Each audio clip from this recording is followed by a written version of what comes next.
If you try to count everything in English, you'll sound suspicious. Let's fix something really important. In English, not everything wants to be counted.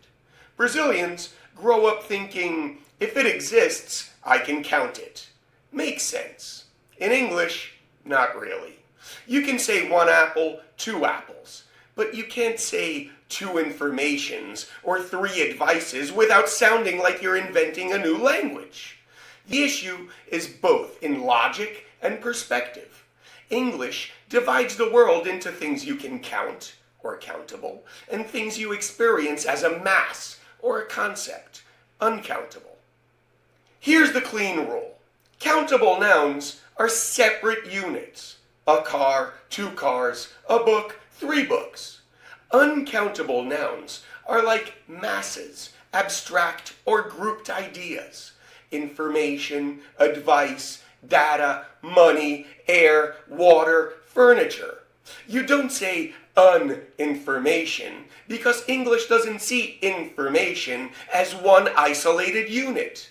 Instead, you say some information or a piece of information. Same thing with advice, some advice or a piece of advice.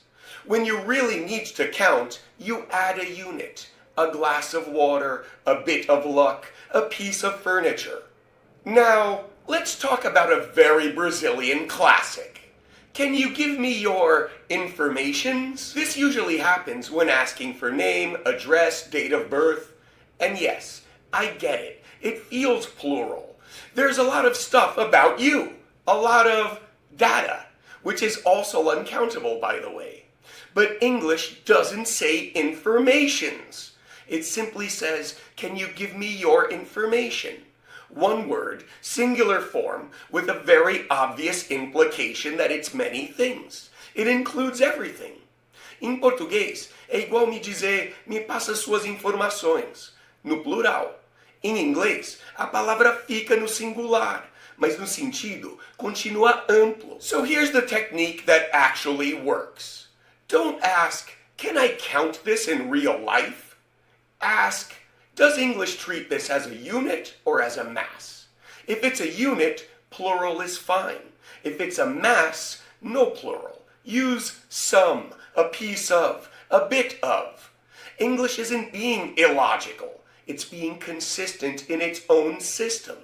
And once you accept that, you stop saying informations and start sounding like someone who actually knows what they're talking about.